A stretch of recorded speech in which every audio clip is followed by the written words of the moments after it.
Hey, I hope this is working. My all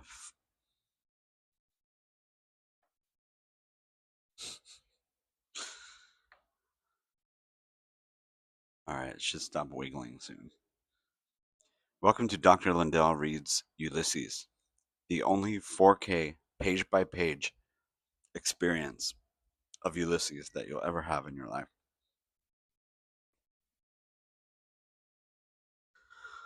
Um, and yeah, this is the cover.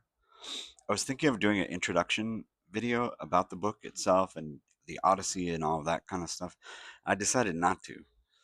I'll, it'll just come out over the span of these 797 pages or however much.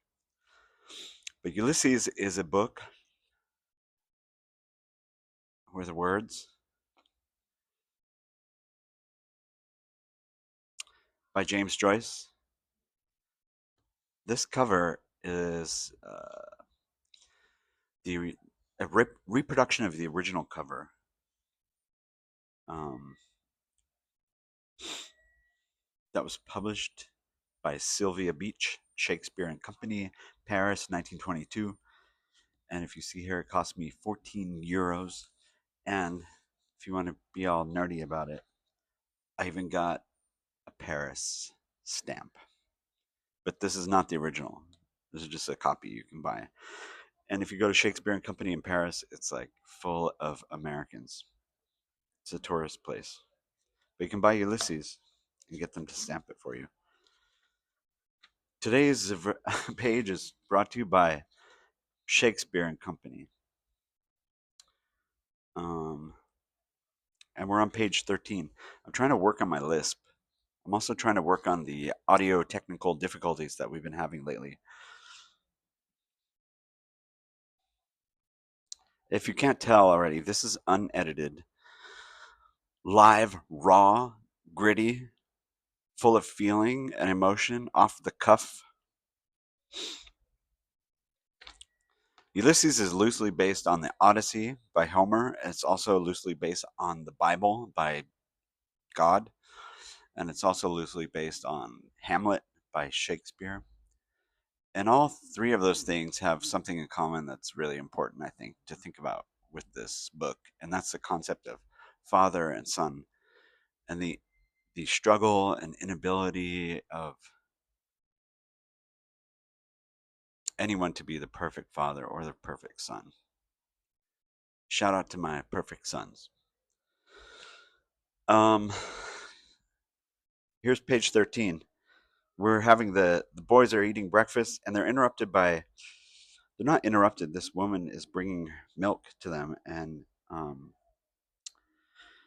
she is older and I guess a sort of mother figure to the, and she interrupts their boydomness.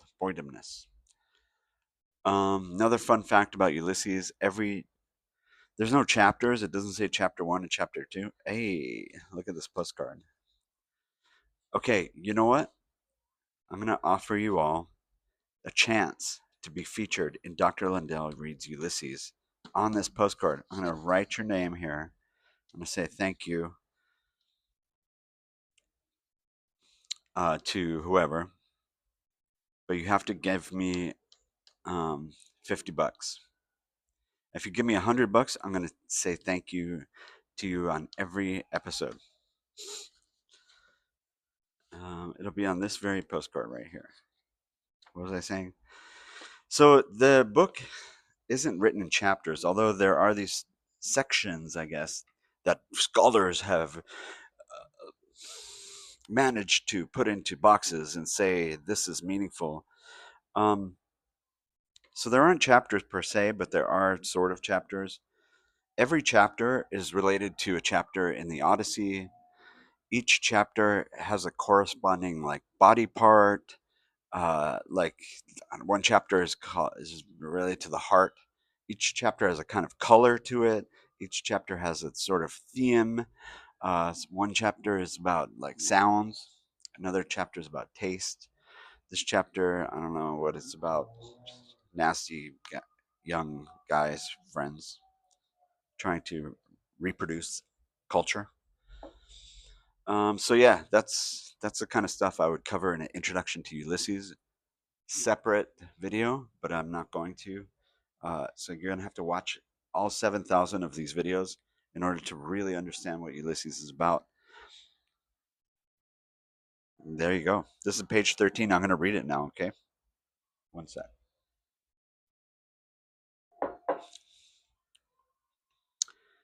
He lunged towards his messmates, in turn a thick slice of bread impaled on his knife. That's folk, he said very earnestly, for your book, Haynes.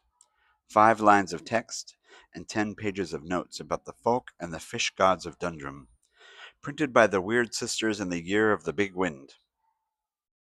He turned to Stephen and asked in a fine, puzzled voice, lifting his brows, "Can you recall, brother, is Mother Grogan's tea and water pot spoken of in the Mabinogion, or is it in the Upanishads?" I doubt it, said Stephen gravely. Do you now? Buck Mulligan said in the same tone. Your reasons, pray? I fancy, Stephen said as he ate, it did not exist in or out of the Mabinogion. Mother Grogan was, one imagines, a kinswoman of Marianne. Buck Mulligan's face smiled with delight. Charming. Right. Um, Charming, he said, in a finical, sweet voice. Wow, that's a cool word, finical. Charming, he said, in a finical, sweet voice, showing his white teeth and blinking his eyes pleasantly. Do you think she was? Quite charming. Then, suddenly, overclouding all his features, he growled in a hoarse and rasping voice as he hewed again vigorously at the loaf. For old Marianne, she doesn't care a damn, but hissing up her petticoats. The doorway was darkened by an entering form. The milk, sir. Come in, ma'am, Mulligan said. Kinch, get the jug. An old woman came forward and stood by Stephen's elbow. This was really cool, I think. This idea of, like, when you're in high school and stuff, people are like, this is third person omniscient and this is first person, blah, blah, blah, blah. This book, like a lot of modernist texts, plays with the notion of point of view. And like here, I think we don't know who's speaking here. Sometimes it's kind of Stephen thinking. Sometimes it's like this unknown narrator. Here it says an old woman came forward and stood by Stephen's elbow. Obviously, it's none of the boys because they would know this woman. I don't know. Um, that's a lovely morning, sir, she said. Glory be to God. To whom? Mulligan said, glancing at her. Ah, to be sure. Stephen reached back and took the milk jug from the locker. The islanders, Mulligan said to Haynes casually, speak frequently of the collector of prepuces. How much, sir? Asked the old woman. A quart, Stephen said. He watched her pour into the measure and thence into the jug, rich, white. I'll just give you a taste of page 14. Milk. It says rich, white milk, and then it says, comma, not hers. Which, again, who the fuck is this narrator and why has he got to mess with everybody? Is it Steven? Is it Buck Mulligan? These guys? Is it Haynes? Who's reading the Upanishads? And do they even get the references? You know how college students are? They think they know everything. And so because they read Hegel once, they talk about Hegel all the time. And they mention it with their friends and they laugh about Hegel and they're like, Hegel. But that's all they know. They don't even really understand it. But they're growing into men. They're growing into adults who know things. That's page 13. Word of the day: finical.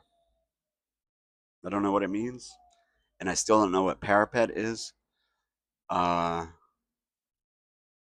Yeah, I hope someone from freaking Ivory Coast is watching this video because I am voting for you in the World Cup, and I always do.